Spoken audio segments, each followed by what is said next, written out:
Hello everyone, आज की video में हम जानेंगे डोमेस्टिकेशन के बारे में। तो डोमेस्टिकेशन होता क्या है?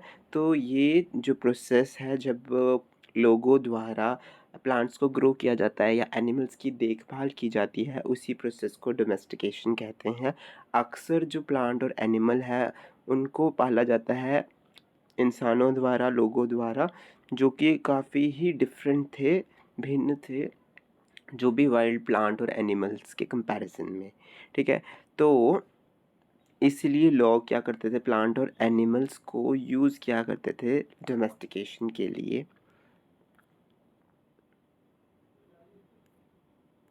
जैसे कि आप पिक्चर्स में देख सकते हैं। ठीक है, नेक्स्ट है सिलेक्शन ऑफ प्लांट्स। किन तरह के प्लांट्स को चूज़ किया जाता था? जैसे कि उन तरीके के प्लांट्स और एनिमल्स को चूज़ किया जाता था जिससे डिजीज़ ना हो। ठीक है? और प्लांट्स को कैसे सिलेक्ट किया जाता था? जिनके मतलब जिससे हमें फसल ज़्यादा मिलती, मतलब ह्यूमंस को ज़्यादा फसलें मिलेगी और उनका स्टाल्क भी स्ट्रॉन्ग होगा। स्टाल्क का पिक्चर में देख सकते हैं, लेबल है। तो स्टार्क जो होगा वो मजबूत होगा और इसका वेट भी काफ़ी ज़्यादा होगा। मतलब जब ये पके फसल तो उसका वेट ज़्यादा हो। ठीक है? और इन जो भी अच्छी क्वालिटी के जो भी प्लांट होते थे, उनके सीड्स को प्रिज़र्व करके रखा जाता था, ताकि जो न्यू प्लांट है या सीड है वो भी सेम ही क्वालिटी के हों as compare to parent plant. ठीक है? उसके बाद आता है सिलेक्शन ऑफ एनिमल्स। तो जो एनिमल्स की सिलेक्शन कैसे की जाती थी, जो जेंटल होते थे उनकी ब्रीडिंग की जाती थी, और डोमेस्टिकेटेड प्लांट्स और एनिमल जो होते थे वो काफ़ी ही डिफरेंट होते थे एज़ कम्पेयर टू, आप देख सकते हो, वाइल्ड एनिमल की। वाइल्ड एनिमल्स के टीथ वो ज़्यादा मतलब लंबे होते हैं, हॉर्न्स भी बड़े होते हैं, वेयरएज़ जो दूसरे होते हैं टीथ डोमेस्टिकेटेड एनिमल्स के वो कम तीखे होते हैं। आप इसमें देख सकते हैं कि जो पहला है, अब मैं आपको शो करके दिखा देता हूँ। पहली ये जो है ये डोमेस्टिकेटेड के हैं और दूसरे वाइल्ड के हैं। तो दोनों में कितना फ़र्क है, ठीक है, आप इस पिक्चर से अंदाज़ा लगा सकते हैं। उसके बाद है हमारे पास domestication was a gradual process. ठीक है, धीरे धीरे से ये होता है, मतलब प्रोसेस बहुत ही ग्रेजुअल है। That took place in many part of the world. तो ये काफ़ी ज़्यादा पार्ट्स में देखने को मिलता था। डोमेस्टिकेशन ये शुरू हुआ लगभग 12,000 साल पहले। और जो प्लांट और एनिमल प्रोड्यूस जो भी हैं ये प्लांट्स और एनिमल, हमें अभी उनसे फूड जो मिल रहा है या प्लांट्स जो अभी हम देख रहे हैं, ये किसकी वजह से हम देख पा रहे हैं? सिर्फ डोमेस्टिकेशन की वजह से। अगर पुराने वाले टाइम में जो लोगों ने एनिमल्स को पाला ना होता, देखभाल ना की होती, प्लांट्स ना उगाए होते, तो हम ये चेंजेस नहीं देखते अपनी लाइफ में। ठीक है? उसके बाद आता है हमारे पास domestication, domesticated plant and animal. Some of the earliest plant to be domesticated were, जो पहले डोमेस्टिकेट किए जाते थे वो कौन से थे? Wheat and barley. और ठीक है, और जो एनिमल्स को डोमेस्टिकेट किया जाता था, एनिमल्स डोमेस्टिकेट किए जाते, पाले वगैरह जाते, वो शीप और गॉट होते थे। ठीक है, आप इस पिक्चर में देख सकते हैं। तो नेक्स्ट टॉपिक है हमारा a new way of life. New way of life कैसे कैसे शुरुआत हुई नए लाइफ की, नए तरीका लाइफ को जीने का। मीन्स जीने का नहीं बोल सकते, नया तरीका लाइफ का। ठीक है, तो इसमें सबसे पहला पॉइंट है, if you plant a seed you will notice that it takes more time to grow. अब अगर आप किसी प्लांट को, मतलब सीड को उगाते हो, तो वो काफ़ी समय लेता है उगने में। ये कभी कभी दिन, हफ्ते, महीने या साल भी लगा सकता है। ठीक है, जब लोगों ने पुराने टाइम में प्लांट्स को उगाना शुरू कर दिया, तो उनको क्या करना, काफ़ी समय तक एक ही जगह रहना भी पड़ता था। अब रहने पड़ने से, अब वो एक ही जगह रहेंगे तो उनको प्लांट्स को देखना पड़ेगा, वाटर करना पड़ेगा, वीडिंग करनी पड़ेगी।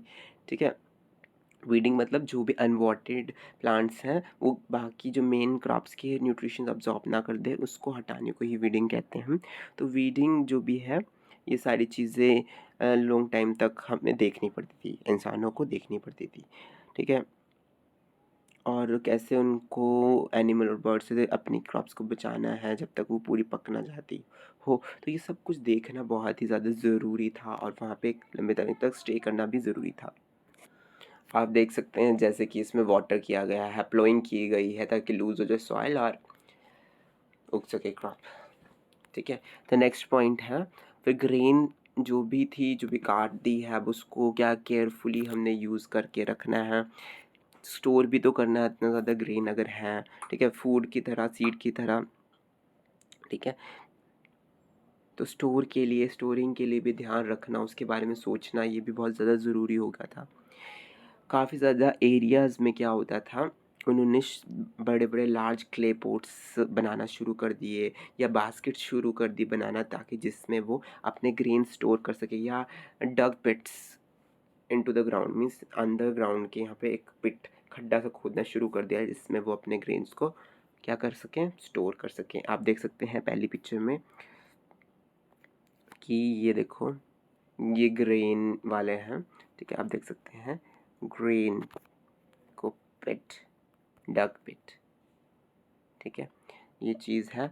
और आप ये भी देख सकते हैं कैसे स्वीट पोटैटोज़ रखे हैं, सॉयल फिर हट किया है ताकि जो भी रेन है, हिल स्टोन्स हैं, वैसे चीज़ों से बचा जा सकते हैं, उनकी क्रॉप्स जो भी ग्रेन्स हैं उसको बचा जा सके, ठीक है।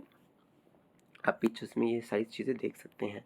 नेक्स्ट है हमारे पास रेयरिंग एनिमल्स, एनिमल्स का पालन पोषण करना। तो एनिमल्स जो जैसे ग्रासलैंड, 12,000 साल पहले ग्रासलैंड आ गया था, टेम्परेचर चेंज हो गया था, वार्म कंडीशंस हो गई थी, ग्रासलैंड आ गए थे, जिससे कि काफ़ी सारे एनिमल्स भी बढ़ गए थे उसकी वजह से। तो एनिमल नेचुरली मल्टीप्लाई होते चले गए। इसके अलावा अगर हम ध्यान से देखें तो क्या होता था, ये क्या करते थे एनिमल्स, हाँ मतलब लोगों को क्या प्रोवाइड करते थे, मिल्क भी देते थे जो कि इम्पोर्टेंट सोर्स था फूड का, मीट हो जाता था जब भी रिक्वायर होता था। तो पुराने समय में लोग क्या करते थे कि एनिमल्स को रेयर करते थे, रेयर करेंगे जब तक उनका फ़ायदा हो रहा है, काऊ वगैरह ये सब चीज़, ठीक है, इनसे इनको मिल्क मिल रहा है या उस मिल्क से काफ़ी सारी चीज़ें बना रहे हैं, तब तक ठीक है। बट जब इनको हो गया था कि चलो बहुत ज़्यादा हो गई हमारे पास चीज़ें, तो चलो अब हमारा मीट खाने का मन है, तो वो उन्हीं जानवरों को काट के खा भी लिया करते थे, ठीक है। और जब बोन्स बच जाती थी तो उसके ही वो टूल्स बना लिया करते थे। और जो भी उसके बाहर वाली चीज़ें हैं, अगर कोई एनिमल है उसके फर का कपड़ा बना के भी पा लिया करते थे। तो देखो कितना ज़्यादा वो चेंज एक ही चीज़ से बनाया, मतलब चीज़ों से बना सकते, उनकी स्किन का भी यूज़ कर लेते थे और उनके बोन्स का भी, ठीक है, एज अ फ्लैश भी खा लेते थे और उनसे काम भी करवा लेते थे, ठीक है। तो दूसरे शब्दों में अगर कहा जाए कि एनिमल जिन्हें रेयर किया जाता था, ठीक है, उसको यूज़ किया जाता था फूड स्टोरेज के लिए। मीन्स इनको रेयर कर रहे हैं कि वक्त आने पर अगर हमारे पास खाना ना हो या कोई ऐसा काल पड़ जाए तो हम इन्हीं को काट के खा लेंगे, ठीक है। तो ये सारी चीज़ें होती थी, ठीक है। तो आप देख सकते हैं ये फूड फॉर प्लांट्स ये था, फ्रॉम प्लांट्स जो प्लांट से मिलता है और एनिमल से जो मिलता है, आपको पता ही होगा ये चीज़, ठीक है। तो थोड़ा सा और हम आगे कर लेते हैं। ब्लू जो स्क्वायर्स है, अगर आपने उसको ध्यान से देखा हो, नोटिस किया हो, ये जो इनको बोलते हैं साइट्स हैं ये सारी, ठीक है, आर्कियोलॉजिस्ट ने फाउंड किया है जहाँ पे काफ़ी एविडेंसेस मिले हैं अर्ली फार्मर्स और हर्डर्स के, ठीक है।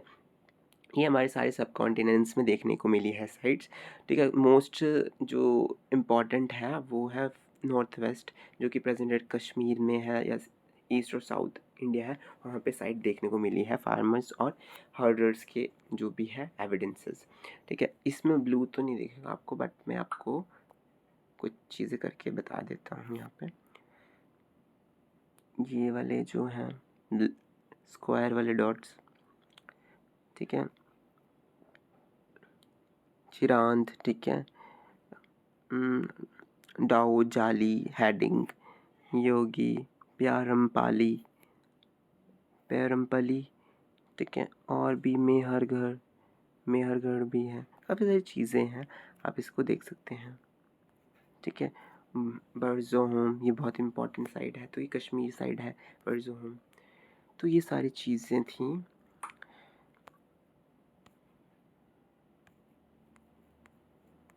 तो ये आखिरी हम टॉपिक देख लेते हैं क्या है, to find out whether these sites were settlements of farmers और herder, scientist study evidence of plants and animal bones.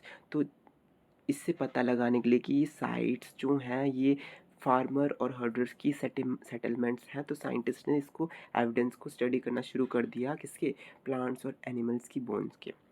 जो सबसे इम्पॉर्टेंट और एक्साइटिंग जो भी चीज़ हमें रिमेन्स मिले हैं, दैट इज़ बर्न्ड ग्रेन्स।